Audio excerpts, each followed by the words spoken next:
kasi nandun ka sa kanya. Sana ako na lang, kasi mas bagay tayong dalawa. Bakit pa ako umasa, kahit alam ko naman na meron ka ng iba, at masaya ka naman sa piling niya.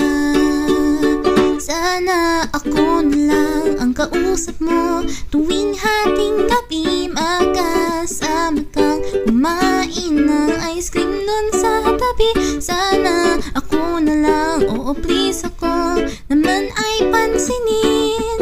Oh please naman, pansinin mo na ako please. Hays, sana ako na lang, ba't kasi nandun ka sa kanya. Sana ako na lang, kasi mas bagay tayong dalawa. Pero di naasa, dahil